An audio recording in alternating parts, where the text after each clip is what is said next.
Yo, what's going on, True Fam? Welcome back to the channel. It's White Shadow, and today, guys, I'm going to be answering a question that I have been getting over the past couple of weeks. So let's go ahead and jump into it.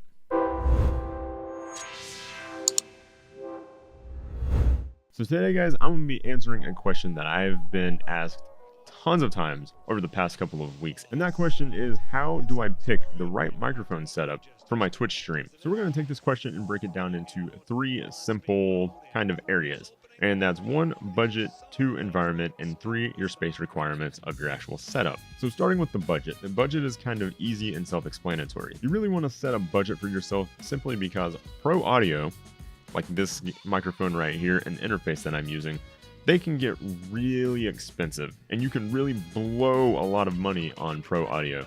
There are interfaces and mixers and microphones that cost hundreds and hundreds and hundreds of dollars, and really when you start researching it, that can get really intimidating. So from the get-go, set a limit on how much you really want to spend on the microphone setup. Now, moving on into environment, we're going to kind of take some time here and I'm going to explain some different things about the environment of sound. So not your setup itself. Just want to make that clear, not the actual setup like your desk and your PC. You're actually going to go in and measure the sound of the environment you're streaming from. So for example, I stream from my apartment living room, essentially. I've got a green screen behind me, and if I were to take this down, you would see a couch, a Christmas tree, and all sorts of other stuff, you name it. My entire apartment is right behind me. Don't have a lot of room to stream from, so we kind of made myself a corner, but with that comes a lot of different sounds that I have to kind of adjust my setup for. So for 1, I have kids. 2, I have animals running around, dog and a cat. 3, I have neighbors. And 4, this room is huge and picks up a lot of echo. So that's a lot of things you really need to take into consideration before you go in to purchase a microphone. Sit down in your setup and kind of test the echoes and test how much sound you have running behind you. I have an air conditioning unit back there that pops on from time to time. You guys may have air conditioning units in your house that are near you or near your streaming setup.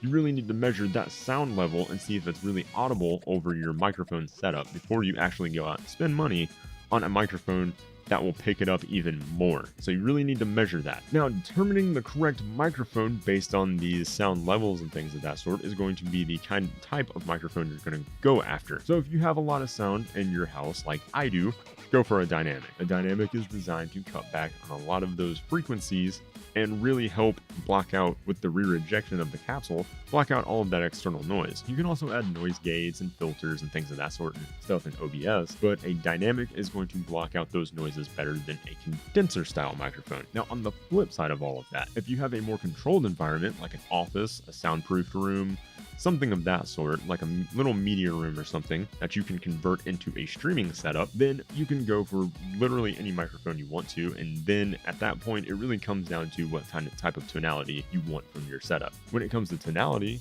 you can go for a condenser style microphone to get that nice, warm, rich studio sound that's going to capture every aspect of your voice, or you can go for a more broadcast style microphone like the one I have here, or you can go for a premium studio dynamic microphone, which is going to capture all of the details of your voice like a condenser, but also reject all of that external noise in case you do have a low hum from like your CPU fans or other electronics that you may have in your room. When you have a more controlled environment, the door's really open on what you can do, but if you're in a more loud environment, you really need to kind of measure all of those different audible noises that you may have in your environment. Now, the third thing we're going to talk about is your actual streaming space. So I'm talking like your desk space, how much you have around you. And for example, I'm going to kind of break down the space that I am in right now to give you guys somewhat of what you need to look for. I'm in a tiny corner of my apartment. I kind of got stuck in a back corner because this was the only place I could literally put my stuff in order to stream from.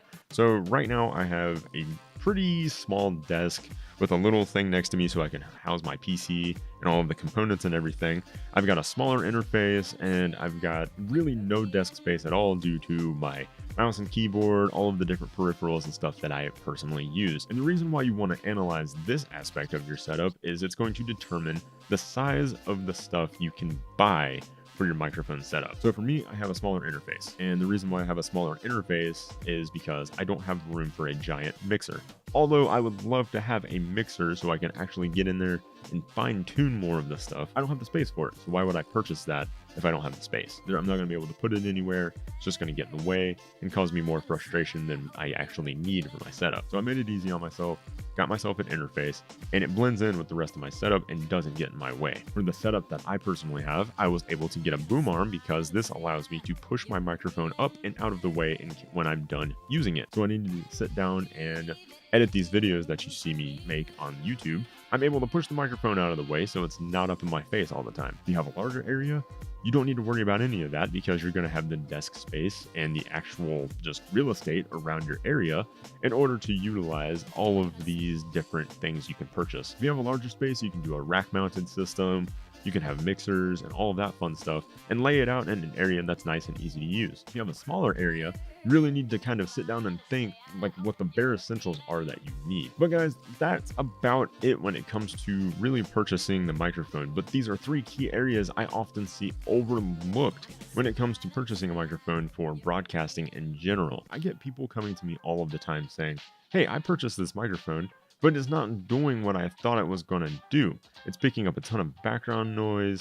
People on my stream are complaining about hearing stuff in the background. It's just not a pleasing experience. The thing I tell people most is stick to these 3 key areas, especially the environment, because the environment kind of determines what you're going to purchase. Really kind of sit down before you purchase anything. Analyze, do your research.